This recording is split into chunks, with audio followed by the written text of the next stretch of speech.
Oi, jovem, tudo bem com você? Espero que sim, que você esteja ótimo. A aula de hoje é sobre forças intermoleculares.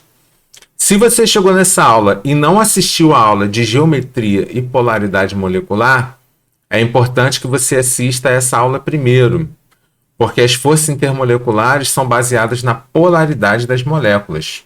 Então seria importante a gente ter uma noção da polaridade das moléculas antes de assistir essa aula de forças intermoleculares, certo? Então vamos lá.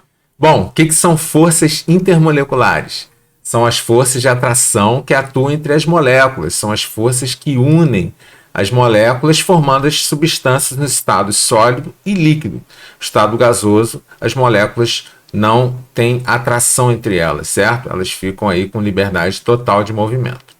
Bom, então olha, que tipos de forças existem, né? A gente tem a íon-dipolo, a ligação de hidrogênio, a dipolo-dipolo ou dipolo permanente e as forças de London, o dipolo induzido, certo?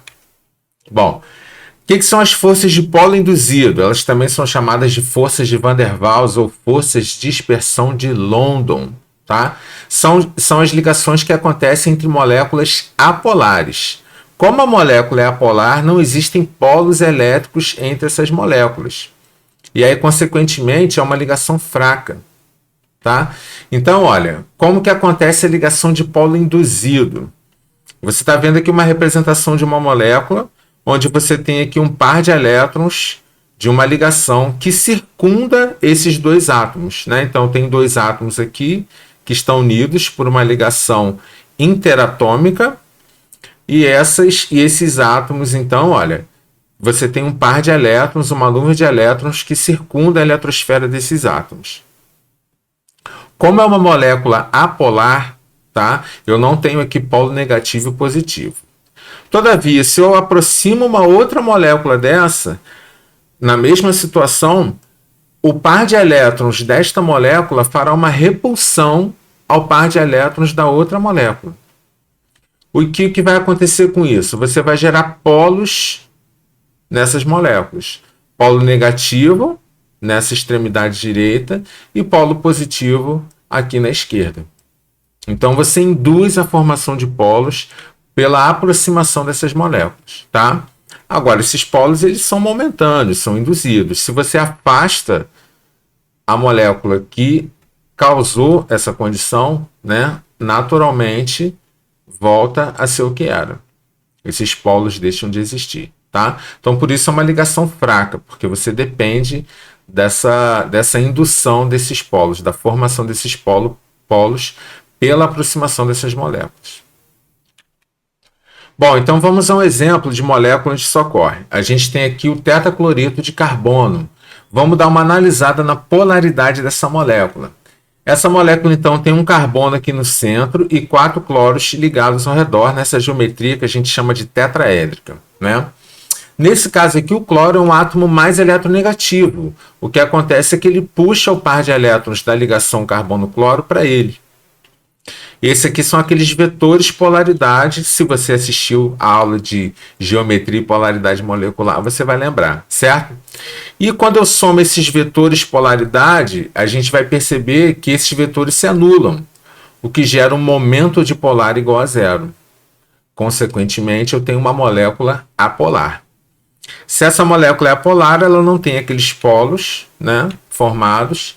E aí, quando você liga duas moléculas dessa, esses polos não existem, mas são induzidos pela aproximação dessas duas.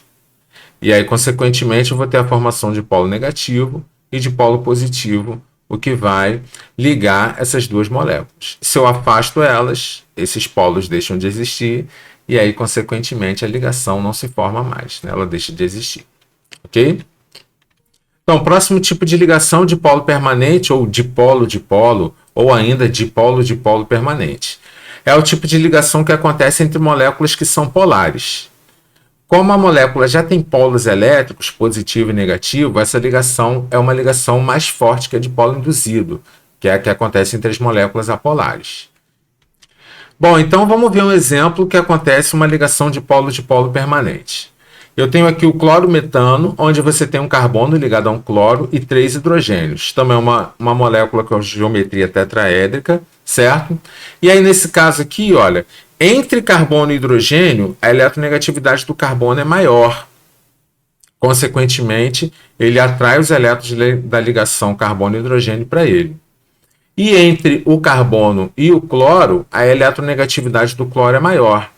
Então, entre a ligação carbono e cloro, quem atrai os elétrons da ligação é o cloro.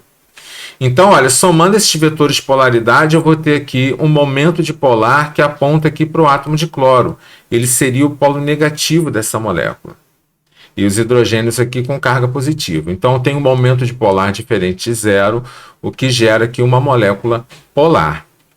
E aí, consequentemente, olha, como a molécula já tem polos, a ligação de polo permanente nada mais é do que a atração de um polo negativo de uma molécula ao polo positivo da outra molécula.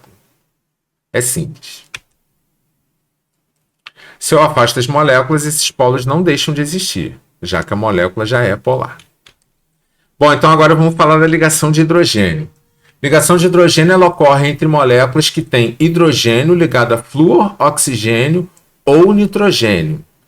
Nada mais é do que um caso especial da dipolo permanente, porque essas moléculas aqui também são polares, só que eu tenho o hidrogênio ligado a um dos 3 átomos, né, mais eletronegativos da tabela periódica, o que faz com que essas moléculas sejam mais polares.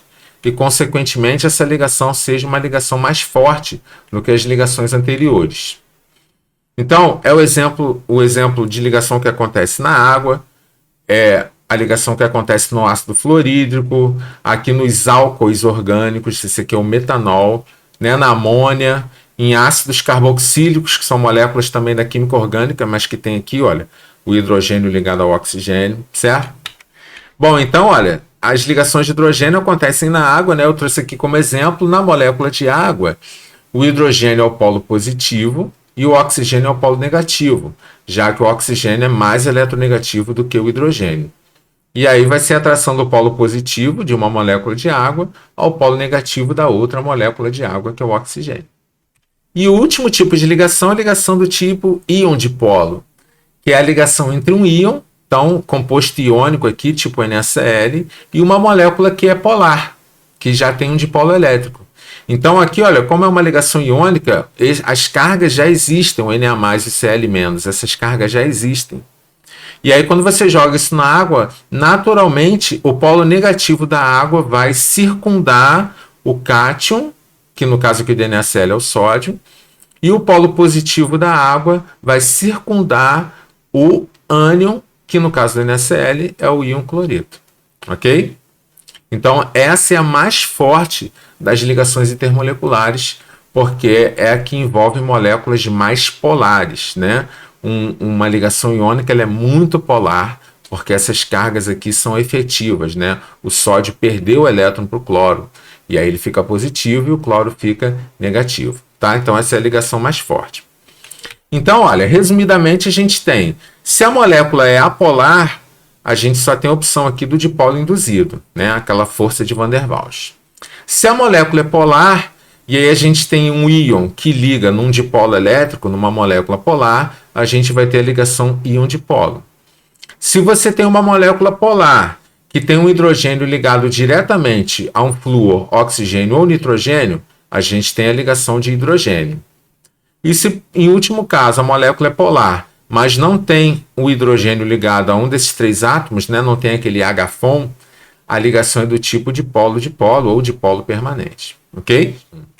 E por último, a gente tem aqui a força das interações, né? A ligação mais forte é um dipolo, seguida da ligação de hidrogênio, que é um pouco mais fraca, depois a dipolo-dipolo, dipolo permanente, e a ligação mais fraca que a gente tem é a dipolo induzido, a força de Van der Waals, ok?